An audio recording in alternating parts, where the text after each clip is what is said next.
So, let me just start by saying this. I'm right. And you're wrong. I know what you're thinking, but how do you know? And that's the problem right there. You're already questioning me. That's very you. Look, I've done my research. I've spent approximately 4 minutes on this topic, which makes me basically a certified expert.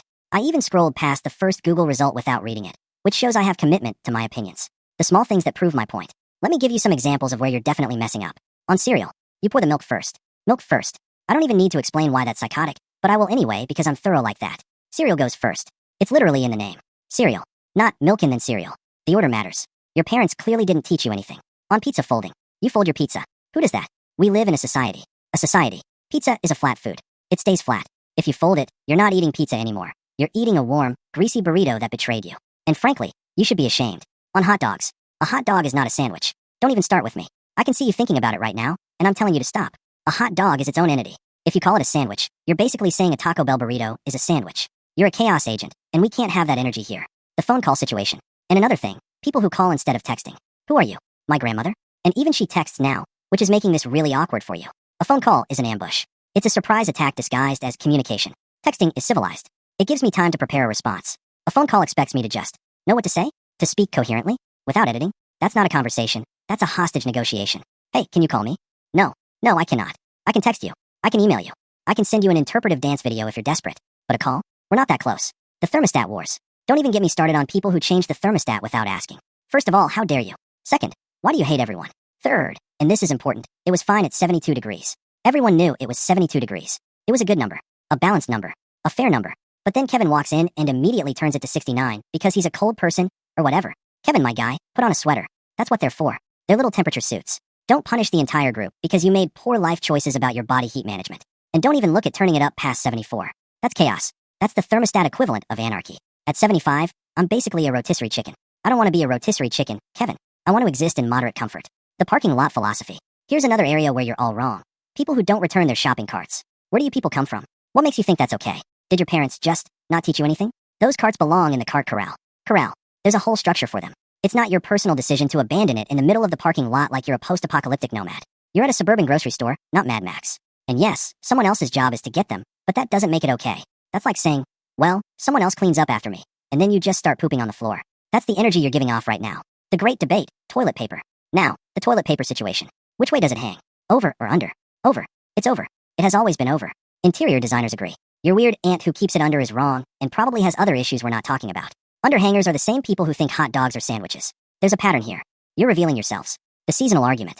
You're also wrong about which season is best. Whatever you just thought, wrong. My season is correct, and here's why. Summer? Too hot. You're sweaty. You're sticky. Bugs exist. Sunburns happen. You can't decide what to wear because everything is too much. Hard pass. Winter? Too cold. Your face hurts. Your car won't start. Christmas music starts in September. You're basically a human popsicle for 4 months. Spring? Allergies. Rain. Unpredictable weather. Pick a temperature. Spring. Commit. Fall. Now we're talking. Comfortable temperature. Pumpkin spice is actually acceptable. Sweaters are back. Nobody's sweating. Nobody's freezing. It's balanced. Fall is clearly the superior season. And if you disagree, you're probably also the person who pours milk first. The dating disasters. And while we're at it, your relationship standards are also wrong. You're all out here accepting the bare minimum and calling it love. Oh, he remembered my name on the 3rd date. Congratulations, you're dating a functional adult. That's not a relationship achievement. That's the baseline. That's like saying, my car has wheels. Yeah, it should have wheels. And don't get me started on the people who date someone who doesn't like dogs. Red flag. Leave. A person who doesn't like dogs cannot be trusted. Dogs are pure. If you don't like dogs, you're probably a lizard in a human suit, and I'm not interested in what you have to say. The food temperature thing. Here's something else. Room temperature water. Why would you do that? Why would you choose that? Water is a beverage of purpose. It's meant to be ice cold or hot with tea. Room temperature water is just wet disappointment. And people who drink their coffee black and act morally superior about it, we get it, Steve. You like coffee. That's not a personality trait. That's not a flex. Some of us like to taste things other than bitterness and regret. Also, ketchup on a steak? We're not friends anymore. That steak was perfect, and you just committed a crime against flavor. You're the type of person who's wrong about everything. The technology opinions. Oh, and people who still use Android. I don't have time to explain why you're wrong. Just know that you are. Deep down, you probably know it too, which is why you're so defensive about it. And the people who refuse to use autocorrect? I like to type everything out perfectly. Cool. Nobody cares. Your message still says what it needs to say. You're not impressing anyone. You're just slow. The social media situation. TikTok dances. If you're over 25 and doing TikTok dances, we need to have a different conversation. And it's not going to be a pleasant one. Instagram filters that make you look like a completely different person? Just post a picture of yourself. That's you. That filtered version isn't you. That's a fantasy. And nobody's falling for it anyway. We all know what you look like. The final argument. So, in conclusion, I'm right about literally everything. The way I load my dishwasher is correct. My music taste is objectively superior. My political opinions are well researched. See? I read a headline once. My life choices are inspirational. My jokes are funny, laugh. And most importantly, I'm right about you being wrong. Now, I know what you're thinking. But what if I'm actually right? And honestly, that kind of confidence is adorable. It's cute that you think you could possibly be right about anything when I'm standing here being this obviously correct about everything. The great news is, I've prepared a PowerPoint presentation with supporting evidence. It's 47 slides long. We'll start after dinner. Bring snacks. It's going to be a long night of you realizing how wrong you've been your entire life.